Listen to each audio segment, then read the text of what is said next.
하나님께서 우리에게 주시는 말씀 마가복음 8장 31절 38절 저와 여러분이 한 절씩 교독하겠습니다. 그리고 예수께서는 인자가 반드시 많은 고난을 받고 장로들과 대제사장들과 율법학자들에게 배척을 받아 죽임을 당하고 나서 사흘 후에 살아나야 한다는 것을 그들에게 가르치기 시작하셨다. 예수께서 드러내놓고 이 말씀을 하시니 베드로가 예수를 바싹 잡아당기고 그에게 항의하였다. 그러나 예수께서는 돌아서서 제자들을 보시고 베드로를 꾸짖어 말씀하셨다. 사탄아, 내 뒤로 물러가라. 너는 하나님의 일을 생각하지 않고 사람의 일만 생각하는구나. 그리고 예수께서 제자들과 함께 무리를 불러놓고 그들에게 말씀하셨다. 나를 따라오려고 하는 사람은 자기를 부인하고 자기 십자가를 지고 나를 따라오느라. 누구든지 제 목숨을 구하고자 하는 사람은 잃을 것이요 누구든지 나와 복음을 위하여 제 목숨을 잃는 사람은 구할 것이다. 사람이 온 세상을 얻고도 제 목숨을 잃으면 무슨 이득이 있겠느냐? 사람이 제 목숨을 되찾는 대가로 무엇을 내놓겠느냐? 음란하고 죄가 많은 이 세대에서 누구든지 나와 내 말을 부끄럽게 여기면 인자도 자기 아버지의 영광에 쌓여 거룩한 천사들을 거느리고 올 때에 그들을 부끄럽게 여길 것이다. 아멘. 자리에 앉으시기 바랍니다. 옷이나 가방 중에 명품이 있죠. 명품이 있습니다. 그래서 사람들이 명품 참 좋아합니다. 여자분들 될 수 있으면 명품 가방, 명품 백 하나씩 갖고 싶습니다. 너무 비싸요. 비싸도. 너무 비싸다 보니까 재정적인 주머니 사정이 여의치 않은 분들 중에서 싼값에 이 명품을 흉내내고 싶다라는 사람들, 고객을 대상으로 짝퉁이 등장을 하죠. 근데 요즘 기술이 너무너무 발달해서 보면 짝퉁이 진짜보다 더 진짜 같은 그런 일들이 일어나지 않습니까?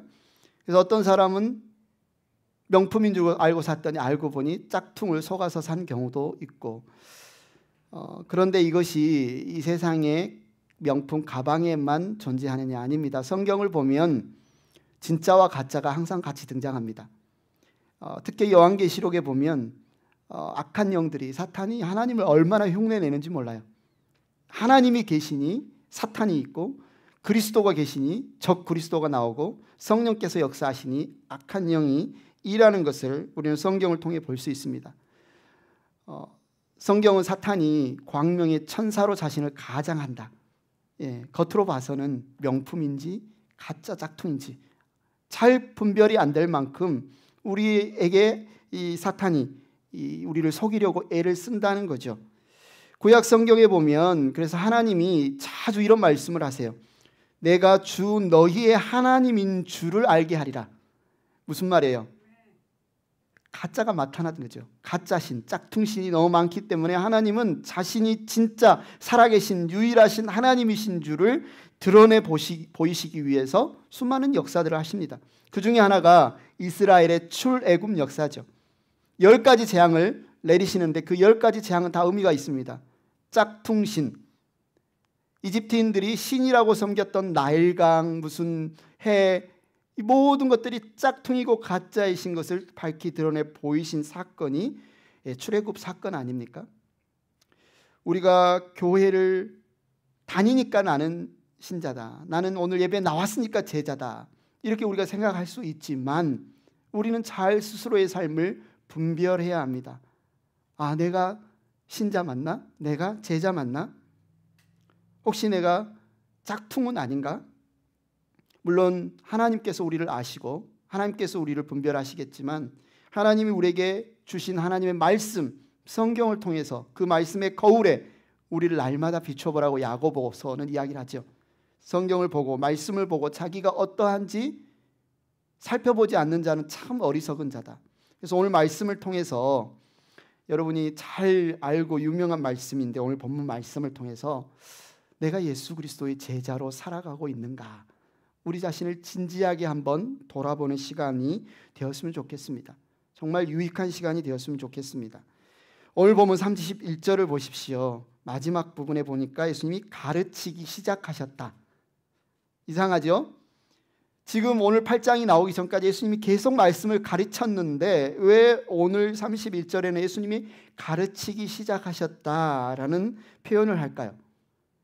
여기에는 예수님이 지금 새로운 가르침을 가르치기 시작하셨다는 거예요. 지금까지 가르치셨던 그 가르침 이외에 새로운 가르침을 가르치기 시작하셨다. 그 가르침이 뭐냐? 제자들이 선생님은 그리스도이십니다, 주님은 그리스도이십니다라고 고백한 이후에만 배울 수 있는 가르침을 가르치기 시작하셨다. 마치 초등학생들에게 더하기 빼기를 먼저 가르쳐야 되잖아요.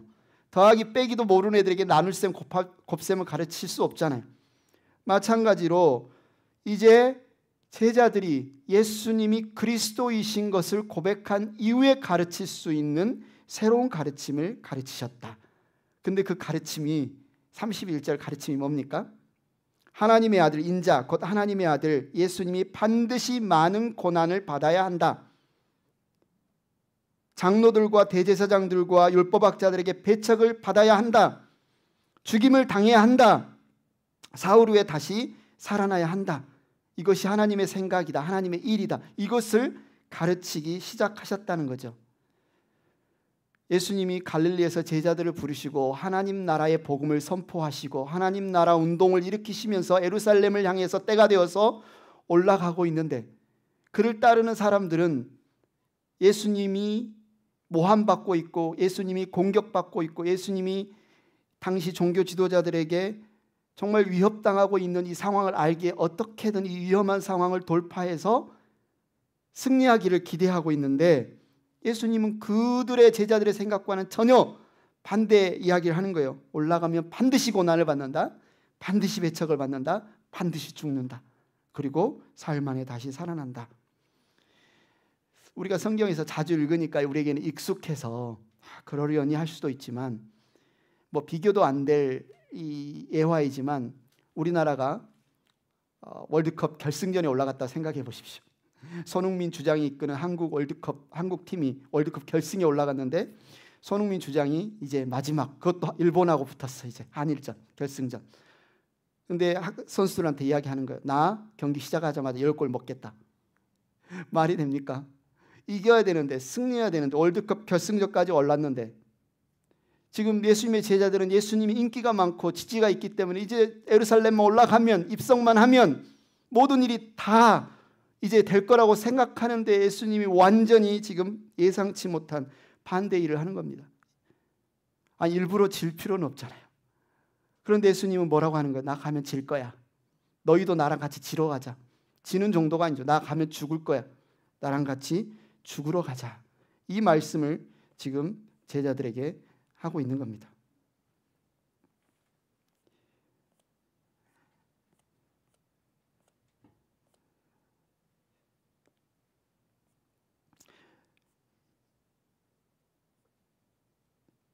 그래서 32절에 보니까 예수님이 드러내놓고 이 말씀을 하시니 베드로가 예수를 바싹 잡아당기고 그에게 항의하였다. 지난주에 잠깐 나눴죠. 여기서는 항의하였다 표현이지만 리버 꾸짖었다는 겁니다. 꾸짖었다는 거예요. 베드로는 예수님이 반드시 많은 고난을 받고 배척을 받아 죽는다는 이 말에 안 됩니다. 당신은 구원자가 아닙니까? 당신은 그리스도가 아닙니까? 어떻게 그리스도가 어떻게 구원자가 적들에게 죽임을 당할 수가 있죠? 어떻게 질 수가 있죠? 그거는 진짜 그리스도가 아니죠. 그거는 가짜죠. 그런 말씀을 하시면 안 되죠. 예수님을 꾸짖었어요. 한글 성경은 영어 성경 리버를 순화해서 항의했다. 바싹 끌어당겨 항의했다. 거의 멱살 잡고 꾸짖듯이 베드로가 예수님께 이야기를 합니다. 그런 베드로의 반응 예수님이 어떻게 말씀하시죠? 33절에 보니까 베드로가 그렇게 꾸짖었는데 33절 예수님께서는 돌아서서 누구를 보시고? 제자들을 보시고 베드로가 예수님께 그렇게 하시면 안 됩니다 했는데 예수님은 돌아서서 제자들을 보시고 베드로를 꾸짖어 말씀하셨다. 무슨 뜻이죠? 베드로가 대표로 이 말을 했지만 나머지 제자들도 베드로와 똑같은 생각이었다는 거죠. 대표해서 이야기를 하는 거예요. 베드로가. 그런데 뭐라고 꾸짖었습니까? 사탄아 내 뒤로 물러가라. 너는 하나님의 일을 생각하지 않고 사람의 일만 생각하는구나. 정말 이제 예수님이 예루살렘에 올라가실 날이 얼마 남지 않았으면 올라가고 있습니다. 그런데 예수님이 올라가셔서 행하시는, 반드시 고난을 받고 반드시 배척을 받고 반드시 십자가에 달려 돌아가 죽으시는 이 일이 하나님이 온 인류를, 저와 여러분을 구원하시는 계획에 있어서 얼마나 중요한 하나님의 플랜, 계획, 생각이면 그 하나님의 생각에 방해하는, 회방하는 생각은 누구의 생각이다? 사탄의 생각이다. 그런 생각은 하나님에게서 나올 수 없는, 절대로 나올 수 없는 생각이다. 예수님이 예루살렘에 올라가서 죽으시는 것에 반대하는 생각은 사탄의 사주를 받아 하는 생각이라고 지금 꾸짖고 있는 것이에요. 이 하나님의 관점, 이 하나님의 관점을 보지 못하고 죽어 고난받아 나쁜 거지, 그건 잘못된 거지라고 말하는 인간의 이 관점은 잘못된 것이다 라고 이야기를 하는 거죠. 이 사실이 저와 여러분에게 모두 도전이 됩니다. 이 세상에서 누군가가 블라인드 테스트를 해봤다고 생각하십시오. 베드로의 의견을 듣고 예수님의 의견을 듣고 누구의 의견인지 모르고, 자, 어떤 의견이 더 정상적인 것처럼 보입니까? 라고 하면 이 세상의 의견은 베드로의 생각이 정상적이고 예수님의 생각은 비정상적이고 미친 생각이라고 이야기하지 않겠습니까? 하나님 나라의 운동을 일으킨다는 사람이 가서 고난을 받고 죽는다? 대권 후보가 엄청난 지지를 받고 이제 선거만 하면 되는데 갑자기 후보 사퇴를 한다?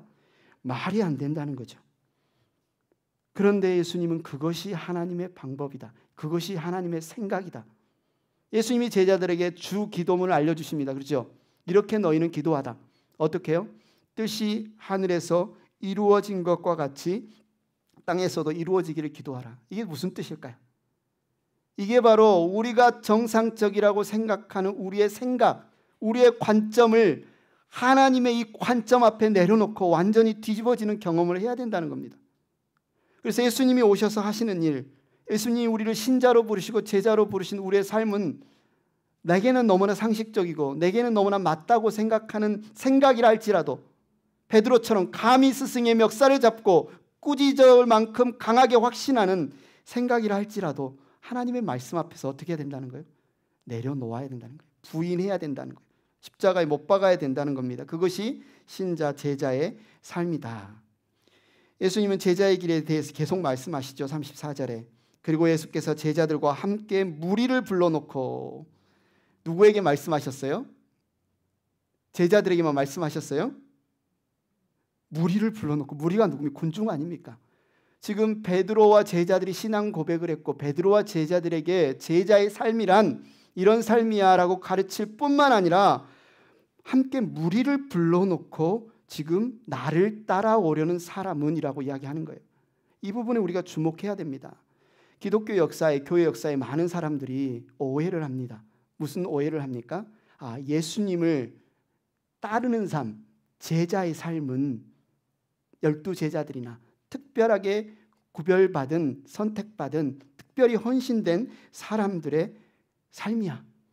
그래서 나를 따르려거든 자기를 부인하고 자기 십자가를 지고 따를 것이라고 하는 이 말씀은 우리에게 해당되는 말씀이 아니야. 이거는 오늘날로 말하면 목회자, 선교사, 특별하게 헌신된 주님의 일꾼들에게만 해당되는 말씀이야 라고 이야기하는 거예요. 이게 오랜 역사입니다. 로마 카톨릭이 중세교회를 이렇게 하고 있을 때 수도사들, 성직자들, 그런 사람들에게만 해당되는 말씀이고 일반 평신도, 일반 사람들에게 해당되지 않은 말씀이라고 생각한 거예요. 당신들이 그렇게 헌신되게 열심히 사십시오. 우리를 위해서. 아니라는 겁니다. 예수님은 이 말씀을 누구에게 하셨어요? 제자들과 무리에게. 오늘 이 말씀은 예수님을 따르는 모든 사람들에게 하는 말씀이에요. 목회자든 선교사든 신자든 예수님을 따르는 모든 주의 백성들에게 해당되는 말씀이 바로 오늘 31절, 38절의 말씀이라는 거죠. 그래서 우리가 오해하지 말아야 할 것은 이겁니다. 나를 따라오려고 하는 사람은 이라는 이 가르침은 나를 따라오다라는 이 뜻이 무슨 뜻인가? 어떤 사람들은 구분을 하고 싶어 합니다. 예수님을 믿는 것과 예수님을 따르는 것은 다른 것이다. 예수님은 믿을 수는 있어도 예수님을 따르지 못하는 사람이 있을 수도 있다. 그러나 더 수준 높은 신앙을 갖고 더 믿음 좋은 사람 예수님을 따르는 자리까지 갈 수도 있을 것이다. 실제로 그렇게 가르치는 교회나 목회자들의 신학자들도 있었어요. 이건 두 가지 계급이다. 예수님을 믿는 사람과 예수님을 따르는 사람은 다르다. 아닙니다. 성경은 그렇게 이야기하고 있지 않아요. 오늘 말씀도 그렇게 이야기하고 있지 않습니다. 예수님을 믿는다는 것은 예수님을 따른다는 것, 순종한다는 것과 똑같은 말씀이에요. 예수님을 믿는 것, 예수님을 따르는 것은 같은 말씀이에요. 다양한 강조점이 있을 뿐이에요.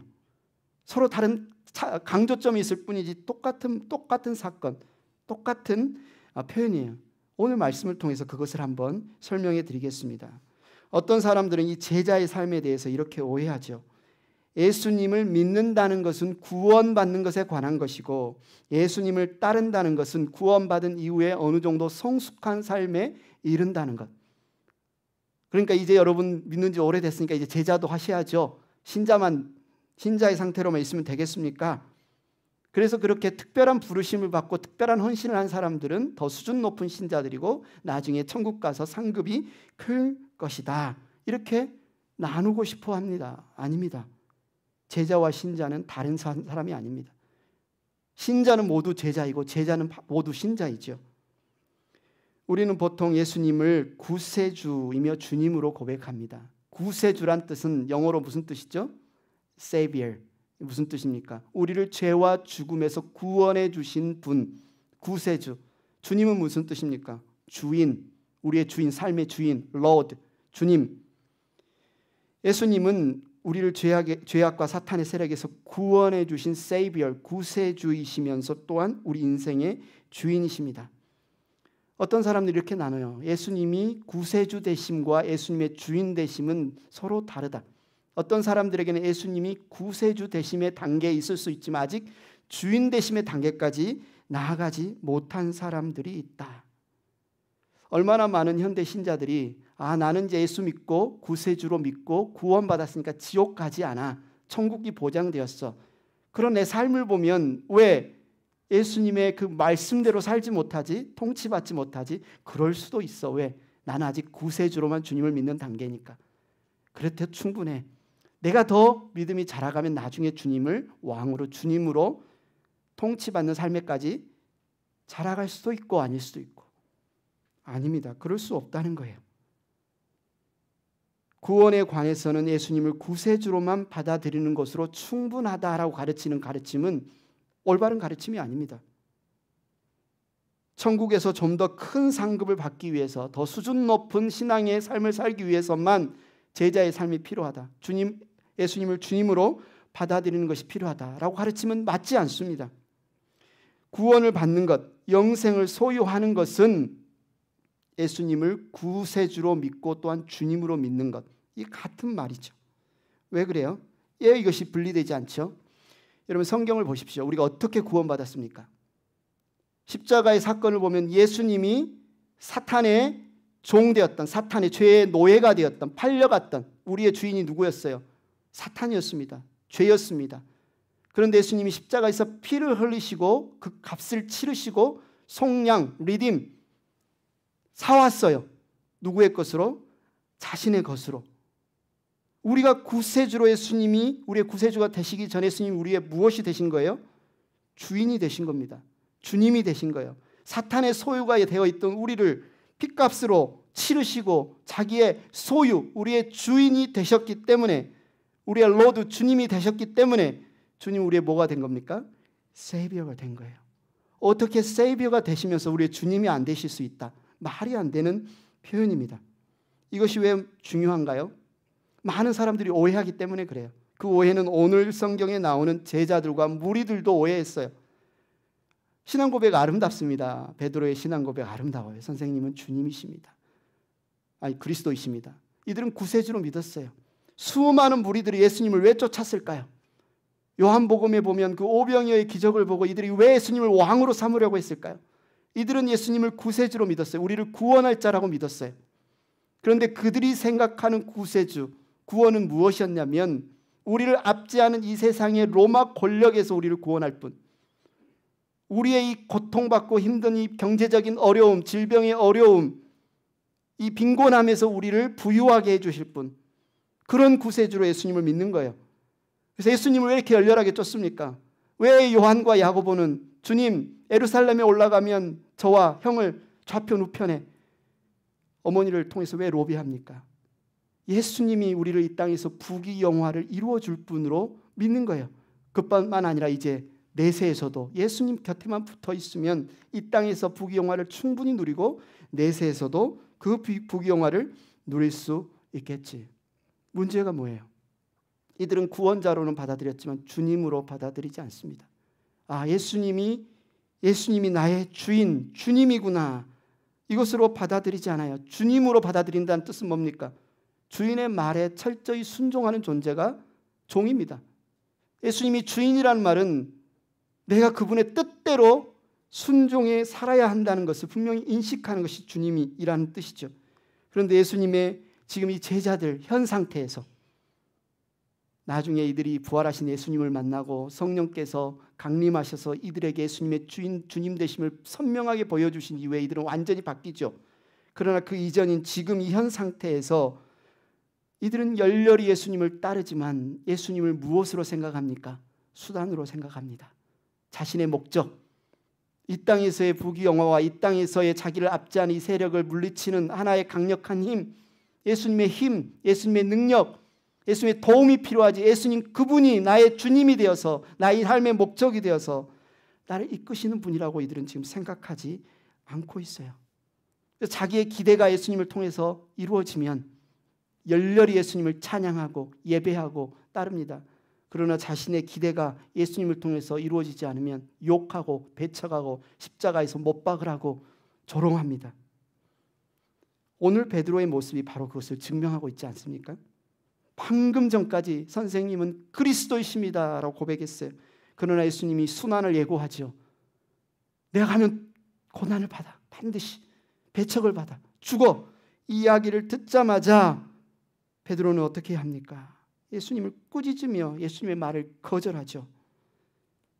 그래서 예수님은 제자들과 무리들을 모아놓고 이렇게 이야기하는 거죠. 나를 따라오려고 하는 사람은 자기를 부인하고 자기 십자가를 지고 나를 따라오느라. 나를 따라오려고 하는 사람과 나를 따라오지 않는 사람 사이에 어떤 결과가 나타날까요? 나를 따라오려고 하는 사람은 자기를 부인하고 자기 십자가를 지고 따라오되, 만약에 나를 따라오지 않으면 무슨 일이 일어날까? 그 이야기가 35절 37절에 나오죠. 누구든지 제 목숨을 구하고자 하는 사람은 잃을 것이요 누구든지 나와 복음을 위하여 제 목숨을 잃는 사람은 구할 것이다. 예수님을 따르는 것과 따르지 않는 것의 마지막 결과는 목숨을 얻느냐 잃느냐로 연결된다는 거예요. 단순히 예수님을 따르는 것은 이미 내가 구세주로 믿고 천국 가기 때문에 사느냐 죽느냐의 문제가 아니라 더 많은 상급을 받고 더 수준 높은 신자의 삶을 사느냐라고 가르치는 이들에게 예수님은 아니다. 나를 따르는 사람은 영생을 얻고 나를 따르지 않는 사람은 영생을 얻지 못한다라고 지금 말씀에서 가르치고 있습니다. 이 35, 37절을 보면 이 목숨이란 단어, 서로 다른 목숨이 혼용돼서 사용하고 또 중요한 목숨이 이렇게 생략되어 있기 때문에 이 오늘 본문만 보면 좀 헷갈릴 수 있어요. 그래서 이것을 조금 더 우리가 이해하기 쉽게 풀어서 이야기하면 35절 37절이 이렇습니다.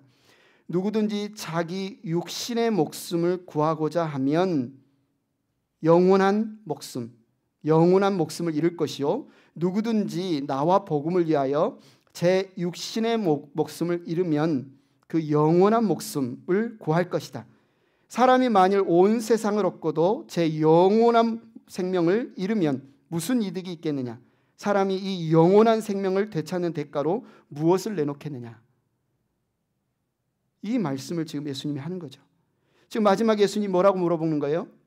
제자들에게 사람이 무엇을 주고 이 영원한 생명과 바꿀 수 있겠느냐? 너희가 얻는 것 중에 영원한 생명을 얻는 것보다 더 중요한 것이 뭐가 있겠느냐? 심지어 온 세상을 얻더라도, 심지어 육신의 목숨이 조금 더 오래 장수하며 살더라도 너희가 이 영원한 생명을 얻지 못한다면 그것이 유익하겠느냐? 온 세상을 얻고도 아주 장수하고도 영원한 생명을 얻지 못하면 아무런 쓸모가 없다. 이 말씀을 예수님이 하는 것이죠. 바로 이 말씀을 하게 된 배경, 지금까지 예수님이 갑자기 이 말씀을 하신 게 아니라 예수님이 이제 가면 뭘 한다? 예루살렘에 가면 나는 반드시 고난을 받는다, 배척을 받는다, 죽는다, 그리고 사흘 후에 다시 살아난다. 이 예수님의 계획, 말씀에 베드로는 항의하며 죽을 수 없습니다. 예수님, 제가 옆에서 지키고 있는데, 우리가 예수님을 지키고 있는데 예수님이 죽다니요? 말도 안 됩니다. 그런데 그런 이 베드로의 말에 예수님 뭐라고 이야기해요? 사탄아, 내 뒤로 물러가라. 너는 하나님의 일을 생각하지 않고 사람의 일만 생각하는구나.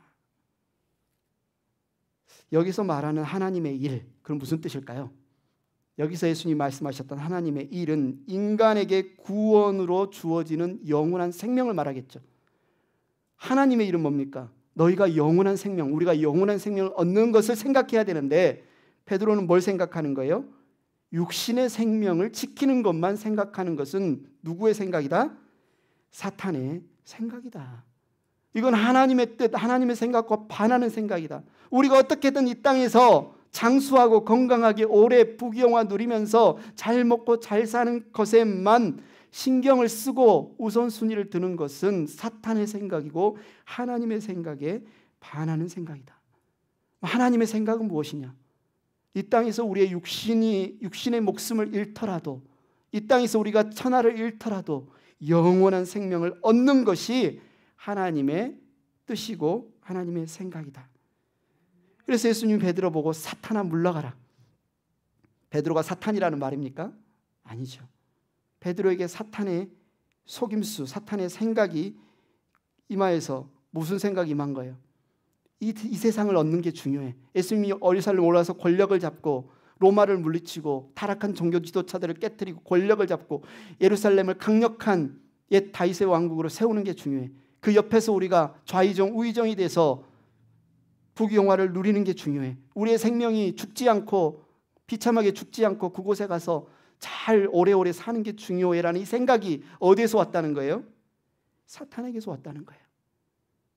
예수님이 공생애를 시작하시기 전 돌덩이를 떡덩이로 만들어 봐라. 성전 꼭대기에서 뛰어내려 봐라. 그렇게 예수님의 생명을 보존하라고, 지키라고, 육신의 목숨을 지키라고 유혹했던 그 사탄의 생각이 지금은 베드로를 통해서 예수님께 꾸짖고 예수님께 항의하는 이 생각으로 지금 왔다는 거예요. 오직 육신의 목숨을 어떻게 더 유지할까? 어떻게 육신의 목숨을 더 안전하게 보호할까? 이것은 사탄이 우리에게 집요하게 예수 믿어, 열심히 예배드려, 열심히 기도해, 열심히 찬송도 드려. 그러나 그 모든 것의 목적은 너희의 생명을 안전하게 이 땅에서 잘 보존하는 거야. 오래오래 사는 거야. 부귀영화 형통하게 잘 누리는 거야. 그걸 위해 기도하고 그걸 구하고. 그러나 죽는 것은 절대 반대. 사탄이 우리를 이렇게 집요하게 해방한다는 겁니다. 어떻게 해요? 온 세상을 준다는 말은 모든 수단을 다 동원해서, 심지어 그 논리는요, 우리가 눈치챌 만큼 야 이거 사탄의 생각이네, 사탄의 거짓말이네라고 눈치채지 못해요. 성경은 간단하게 베드로가 예수님께 꾸짖었다고 했지만 베드로의 논리가 무엇이었겠습니까? 선생님, 어떻게 메시아가 죽을 수 있습니까? 이렇게 우리가 선생님을 보호하고 우리가 선생님을 안전하게 지키고 가서 하나님의 뜻을 이루어야죠 라는 그의 논리는 얼마나 의로웠고 제자가 스승을 모시는 합당한 태도였을지. 그러나 오늘 성경은 이 하나님의, 이 예수님의 반드시 고난을 받고 반드시 죽어야만 우리를 죄와 죽음의 노예가 되어 있는 우리를 속량하는 하나님의 계획에 그 일이 이루어지는 예수님의 사역, 하나님의 계획을 방해하는 일은 사탄의 생각이라는 거죠. 그 말씀이 바로 너희가 영원한 생명을 얻으려거든 자기를 부인하고 자기 십자가를 지고 따라. 누가 하시겠다는 말입니다. 예수님이 그 길을 걷고 계시고, 영원한 생명은 뭡니까? 예수님 곁에 있는 거예요. 그렇지 않습니까? 하나님이 존재하지 않는 곳이 지옥입니다. 하나님이 계신 곳이 천국이에요. 우리가 영원한 생명을 얻었다는 것은 영원히 사는데 예수님은 곁에 없어, 이런 건 존재하지 않습니다. 우리가 영원한 생명을 얻었다, 영원한 목숨을 얻었다는 것은 주님과 온전히 하나 돼서 함께 걷는 삶, 주님을 따르는 삶이 영생이에요. 그런데 지금 이 육신의 목숨을 살리기 위해서 예수님이 계신 곳을 따라가지 않겠다? 내 육신의 목숨을 살리기 위해서 예수님 곁에 멀리하겠다? 제자들은 그렇게 했죠. 잡히시던 날 밤에 다 도망갔습니다. 그러나 결국 성령이 임하시고 이들이 예수님과 온전히 연합한 이후에는 결국 예수님이 걸으셨던 그 길을 제자들이 함께 걷는 것을 볼 수 있습니다. 우리는 이것을 이원론으로, 육신은 약하고 영혼은 거룩하다라는 이원론으로 보지 않아야 됩니다. 이 세상 모든 것을 다 잃더라도 하나님이 주시는 구원을 차지하여 예수님을 따르는 것이 얼마나 우리에게 중요한가를, 핵심인가를 정말 예수님이 우리에게 알려주시고 있는 거예요. 사탄은 끊임없이 우리에게 이야기합니다. 좀 전에 이야기했던 것처럼 세상 거 다 줄게. 세상 거 다 줄게. 열심히 예배드리고 열심히 봉사하고 열심히 직분도 맡고 목사도 되고 다 돼. 그러나 예수만은 절대 따르지 마라. 예수님만을 따르지 마라. 그냥 그분을 수단으로 이용해서 너 이용하고 싶으면 다 이용하는 거 다 허락할게. 그러나 예수님만은 따르지 마라. 사탄은 예수님의 제자들에게도, 당시의 무리들에게도, 우리들에게도 똑같은 유혹과 속임수로 다가온다는 거예요. 그러나 복음은 그렇지 않습니다. 온 세상을 잃더라도, 심지어 우리의 육신을 잃더라도 영원한 생명을 얻는 것, 예수님의 그 십자가를 통해서 영원한 생명을 얻는 것이 가장 우리에게 중요한 일이다. 가장 가치 있는 일이다. 그런데 만약에 그것이 가장 중요하고 가치 있는 일인 것을 우리가 믿지 않는다면, 거절한다면 38절 한번 읽어볼까요? 같이 시작. 음란하고 죄가 많은 이 세대에서 누구든지 나와 내 말을 부끄럽게 여기면 인자도 자기 아버지의 영광에 쌓여 거룩한 천사들을 거느리고 올 때에 그를 부끄럽게 여길 것이다. 예수님이 왜 인자가, 그죠? 여기서도 인자는 하나님의 아들, 사람의 아들이 하나님의 아들이잖아요. 그 인자가 왜 예루살렘에 올라가면 고난을 받고 배척을 받고 반드시 죽고 사흘 만에 살아나야 하느냐라고 말씀하신 그 목적이 38절에 나옵니다. 왜요? 인자가 자기 아버지의 영광에 쌓여 거룩한 천사들을 데리고 오시기 위해서는 반드시 죽고 다시 살아나셔야 한다. 반드시 고난을 받고 반드시 배척을 받고 죽고 살아나셔야 된다. 그래야 예수님이 하나님의 영광 중에 천사들을 거느리고 온다. 이것은 무슨 말입니까? 하나님의 나라가 이 땅 가운데 충만하게 임한다. 우리 가운데 하나님의 통치가, 우리 가운데 하나님과 우리 사이를 가로막고 있는 모든 담들이 무너지고 우리가 하나님의 소유가 돼서 하나님께 담대히 나아갈 수 있는 존재가 된다. 그 일을 위해서는 반드시 예수님이 고난을 받아야 된다. 죽어야 된다. 다시 사셔야 된다. 그런데 만일 누군가가 예수님이 그렇게 비참하게 로마의 사형수가 돼서 끌려가서 고난받는 거 창피해. 어떻게 메시아가 저렇게 매맞을 수 있지? 저렇게 코피 흘리고 저렇게 매맞고 그러면서도 아무런 힘도 못 쓰고 정말 저주의 십자가에 저렇게 벌거벗겨서 죽을 수 있지? 이게 메시아 맞아? 그리스도 맞아? 구원자 맞아? 그렇게 부끄러워한다면 그것이 뭐라는 겁니까? 음란하고 죄가 많은 세대라는 거예요. 여기서 음란하고 죄가 많은 세대라는 게 성적으로 문란하고 지금 많은 악한 일을 저지른다는 게 아니라 누구든지 나와 내 말을 부끄럽게 여기면 그들이 바로 음란하고 죄가 많은 이 세대다. 그런데 예수님의 말을 부끄럽게 여긴다는 게 뭡니까? 하나님의 구원은 자기를 부인하고 자기 십자가를 지고 예수님을 따르는 그 현장에서 구원의 역사가 일어나는데 그것이 아니라고, 틀렸다고, 예수 믿는다면 잘 돼야지, 형통해야지 라고만 이야기하고 예수님의 말씀을 거부한다면, 부끄럽게 여긴다면 그것이 뭐라는 거예요? 음란하고 죄가 많은 이 세대, 그때 그곳에서 하나님도 나를 부끄럽게 여길 것이다 라고 이야기하는 겁니다. 지금 베드로는 예수님이 이 말씀을 할 때 꾸짖었어요. 부끄럽게 여겼어요. 다 도망갔잖아요. 제자들이 예수님 곁을 지키지 않고 다 도망갔잖아요. 당신이 그리스도라면, 당신이 나의 구주라면 저 나쁜 존재들을 다 물리치고 왕이 되셔서 우리를 당신의 왕국의 높은 자리에 올리셔야 되지 않겠습니까? 그렇게 주장했어요. 자기 뜻을 부인하고 하나님의 뜻에 순종하며 우리의 죄를 위하여 십자가를 지고 죽으러 가신 예수님을 부끄러워하는 것을 말한 것이죠. 영원한 생명을 얻기 위해 자신의 육신을 내려놓는 것이 부끄러운 행동이라고 말하는 것이죠. 예수님은 나와 복음을 위하여 죽을 때에 다시 산다고 우리에게 말씀하십니다. 이걸 문자 그대로 저와 여러분이 다 순교해야, 저와 여러분이 옛날에 그 순교자들처럼 다 순교해야 우리가 다시 산다는 말은 아닙니다.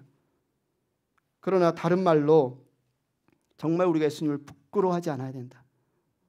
우리 인생에 있어서 가장 중요한 가치는 육신의 생명을 오래 유지하는 게 아니라 영원한 생명을 얻는 것이 우리에게 가장 가치 있는 일이라고 고백하는 거고, 여러분이 가정에서, 일터에서 누군가에게 이야기하는 겁니다. 예수 그리스도의 십자가로 내가 영원한 생명을 얻는 것이 얼마나 가치 있는 일인지를 부인하지 않고 부끄러워하지 않고 선언하고 나누고 이야기하는 게 바로 예수님과 그 복음을 위해서 죽는 겁니다. 따르는 겁니다.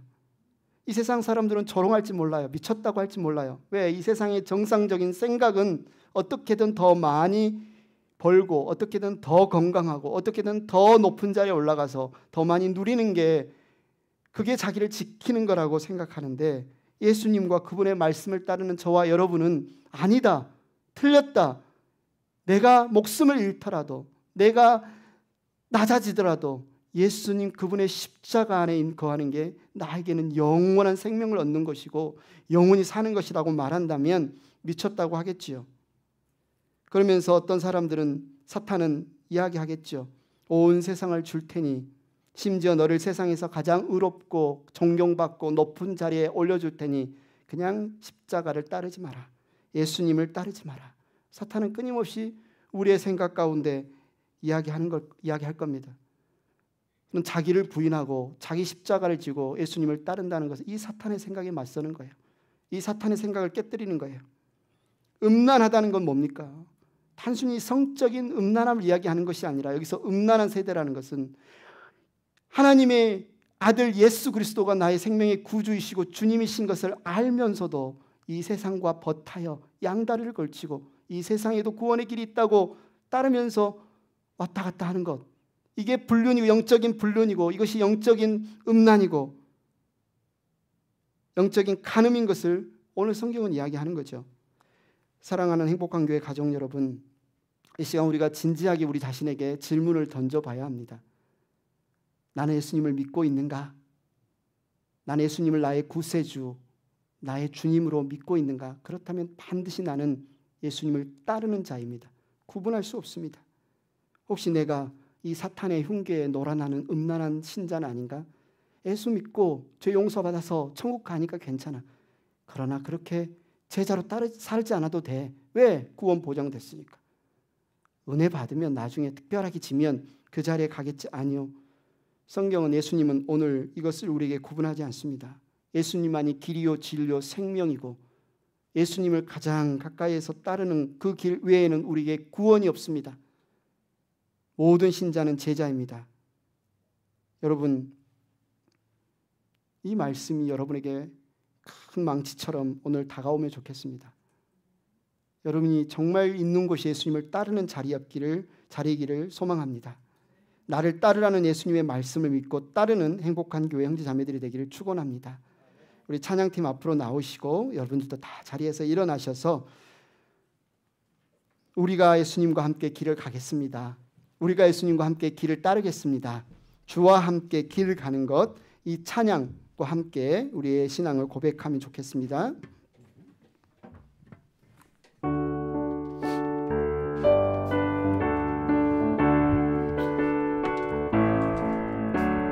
주와 같이 길 가는 건 즐거운 일 아닌가?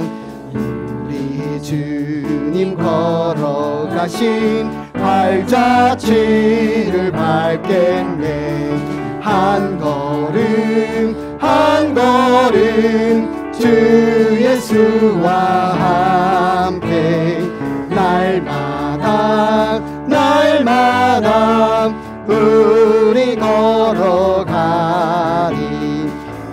어린아이 같은 우리 미련하고 약한 삶 주의 손에 이끌리어 생명길로 가겠네. 한 걸음 한 걸음 주 예수와 함께 날마다 날마다 우리 걸어가리. 꽃이 피는 들판이나 험한 골짜기라도 주가 인도하는 대로 주와 같이 가겠네. 한 걸음 한 걸음 주 예수와 함께 날마다 날마다 우리 걸어가리. 옛 선지자 에녹같이 우리들도 천국에 들려 올라갈 때까지 주와 같이 걷겐. 한 걸음 한 걸음 한 걸음 주 예수와 함께 날마다 날마다 우리 걸어가리. 이 시간 함께 기도하겠습니다. 여러분이 누구인지 기억하시기 바랍니다. 하나님이 여러분을 어떻게 생각하고 계시고 어떻게 부르셨고 어떻게 구원하셨는지 잊지 마시기 바랍니다. 교회된 우리 안에 이 세상에 희망이 있습니다.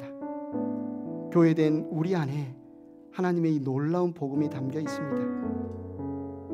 우리의 고백과 우리의 삶과 우리의 증거와 우리의 순종을 통하여 이 하나님의 구원 계획이 이 땅 가운데 선포되고 어둠의 악한 자의 소나기에 매여서 죄와 죽음의 노예로 비참함과 절망밖에 없는 이들이 복음을 들을 수 있는 통로로 하나님이 우리 교회를 세우셨습니다. 저와 여러분이 그 교회입니다.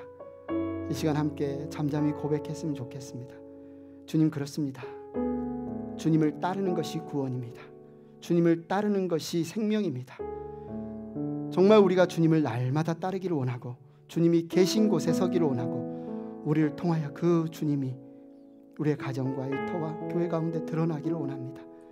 하나님, 우리가 거짓 복음에 속지 않게 하시고 우리 자신을 게으르게 하지 않게 하시고 정말 우리를 통하여 하나님의 그 사랑이 복음이 드러날 수 있도록 주님을 따르겠습니다.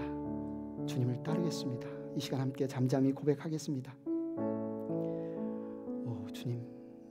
오 주님 감사합니다. 우리를 불러주시니 감사합니다. 악한 자의 소나기에서 우리를 값을 주고 속량하여 주시니 감사합니다. 하나님의 아들의 나라로 옮겨주시니 감사합니다. 예수와 함께 죽고 못 박히고 장사되고 부활하여서 예수와 함께 하늘에 앉은 자로 우리를 세워주시니 감사합니다. 하나님, 정말 우리가 날마다 주님 곁에 있겠습니다. 하나님, 날마다 우리가 주님의 말씀이 우리를 통하여 증거되고 선포되는 주님의 나팔수 복음의 증거자가 되기를 원합니다.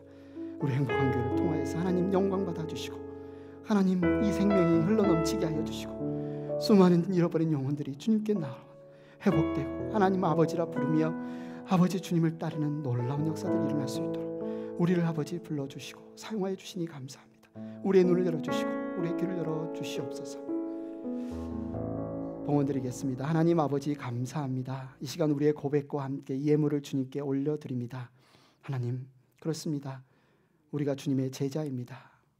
정말 내 생각과 내 뜻이 하나님의 생각과 하나님의 말씀 앞에 온전히 죽게 하여 주시고, 하나님의 뜻이 하늘에서 이루어진 것과 같이 내 삶 가운데, 우리의 가정 가운데, 우리의 일터 가운데, 우리의 교회 가운데, 이 땅에서 온전히 이루어지게 하여 주시옵소서.